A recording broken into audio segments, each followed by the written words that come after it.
আপনার মূল্যায়নটা জানতে চাইবো এবং আপনি আবার সক্রিয়ভাবে রাজপথে নামছেন কিনা, জনগণের পাশে আবার আসবেন কিনা সেটাও বলবেন সোনারগাঁয়ের মানুষের জন্য। প্রথমে আমি আজকের এই পরিবর্তনের জন্য শরীরের পরিবর্তনের জন্য যাদের আত্মত্যাগ, ছাত্র জনতার, বিশেষ করে ছাত্রদের যে ভূমিকা এবং যারা মারা গেছে তাদেরকে আমি তাদের প্রতি গভীর শোক প্রকাশ করছি এবং তাদের পরিবারের সবার প্রতি আমার সমবেদনা এবং আহত হয়েছে তাদের প্রতিও সমবেদনা।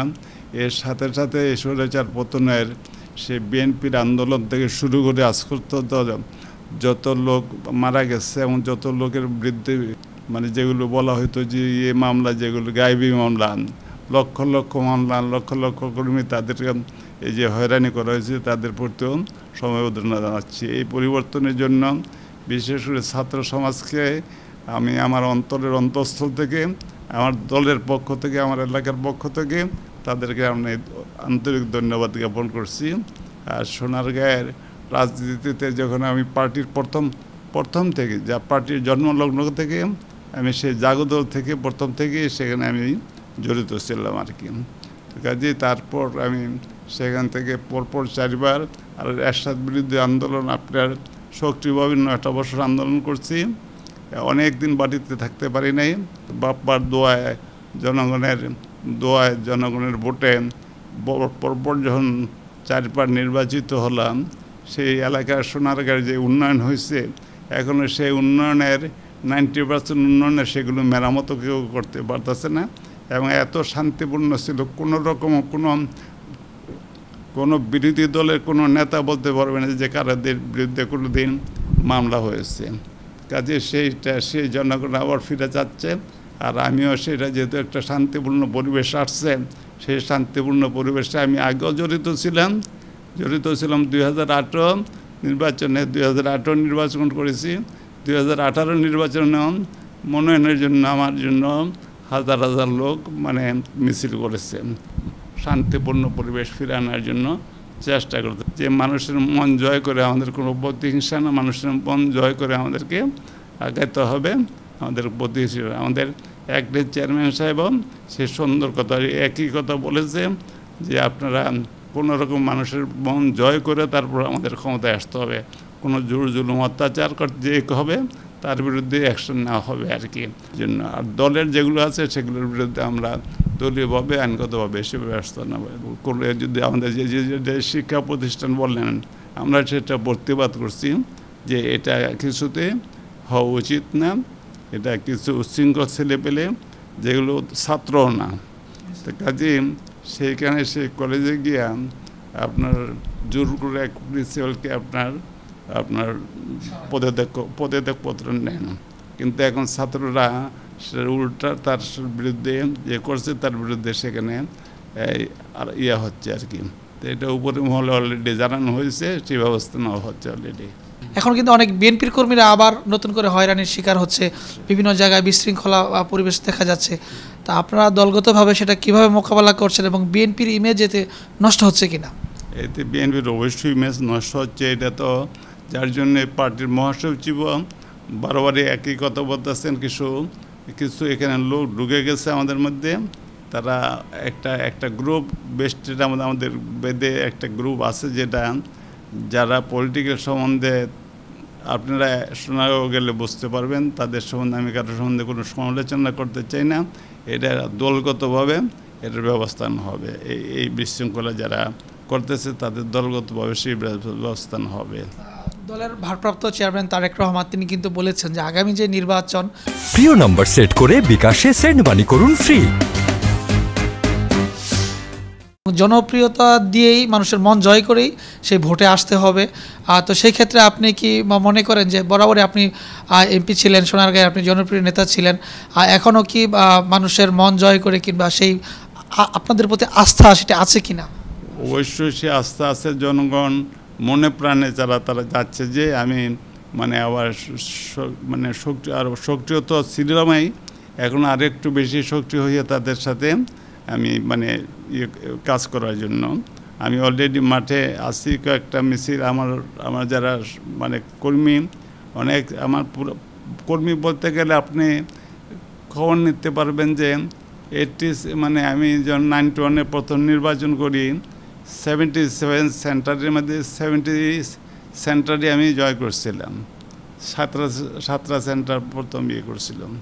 তারপর আল্লাহর রহমতে আমার একটা ভালোবাসা, দীর্ঘদিন শিক্ষকতা করছি, অধ্যাপনা করছি দেশ স্বাধীন হওয়ার পর থেকে।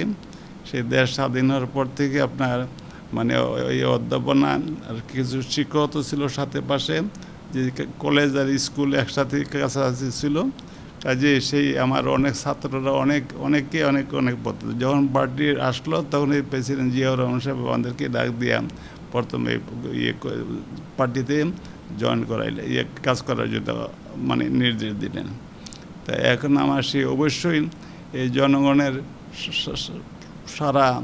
আমাকে সাড়া দিতে হবে। এই কারণে যেহেতু আমাকে ভালোবাসে, সে ভালোবাসাও আমি তাদেরকে আমার ভালোবাসা দিয়ে তাদের প্রতিদান আমার কাজকর্ম দিয়ে প্রতিদান করতে চাই আর কি, দলকে সেটা করতে চাই আর কি।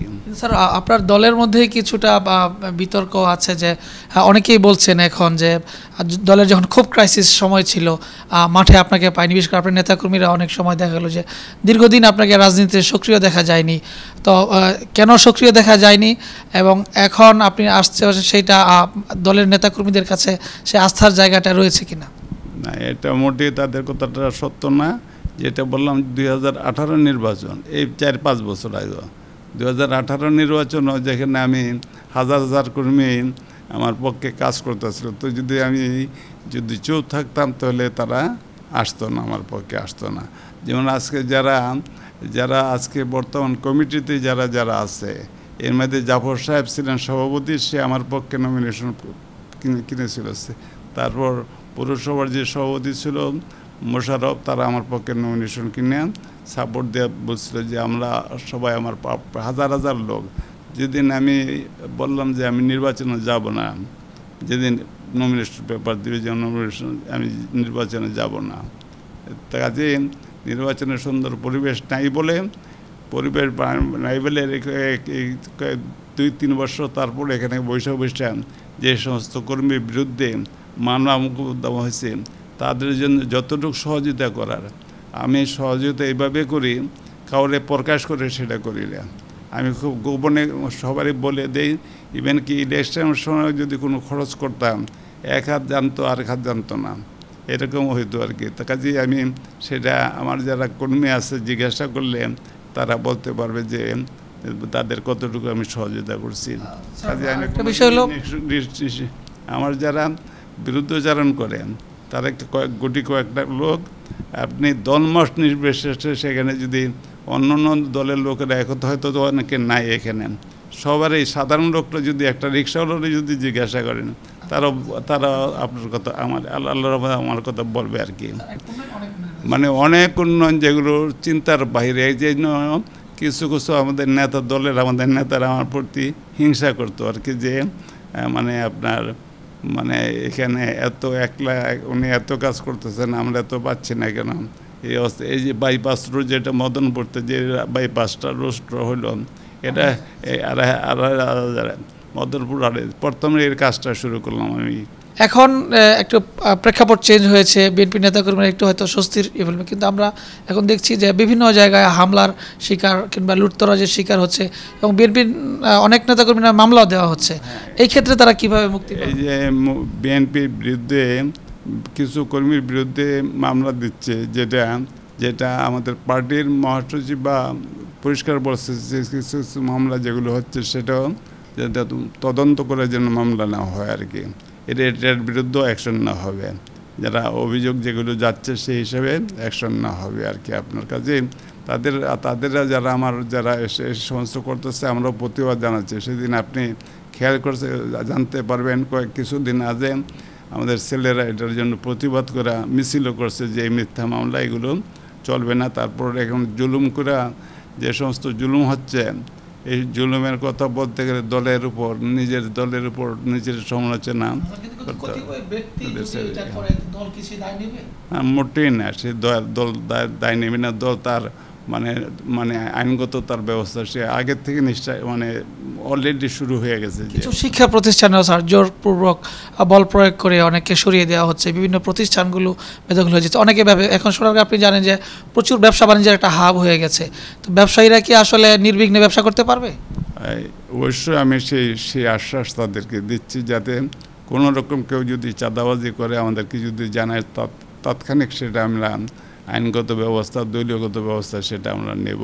সেই ব্যবস্থা এই আরও আস্তে আস্তে ইনশাল্লাহ, কারণ মাত্র শেষ হয়েছে তো অনেকেই যেটা বললেন যে দলীয়ভাবে গিয়ে আগে এখন আবার সেই আগের দখল মানে যেটা বলে যে আগে যারা এরা খাইতো এরা আইসে, তো এই যে এ খাওয়া কেউ না, যারা ন্যায্য পাওনা পাবে, যাদের ন্যায্য কাজের দরকার, যারা যে কাজটা যেটুকু যোগ্যতা আছে তারাই সেই কাজটা পাওয়ার যোগ্যতা থাকবে। এখানে কোনো আমরা একটা শান্তিপূর্ণ পরিবেশ আগে যেরকম ছিলাম সেইভাবে সেই শান্তিপূর্ণ পরিবেশ হবে আল্লাহর রহমতে। আপনার দলের নেতাকর্মী এবং সোনারগাঁবাসীর উদ্দেশ্যে যদি কিছু বলেন।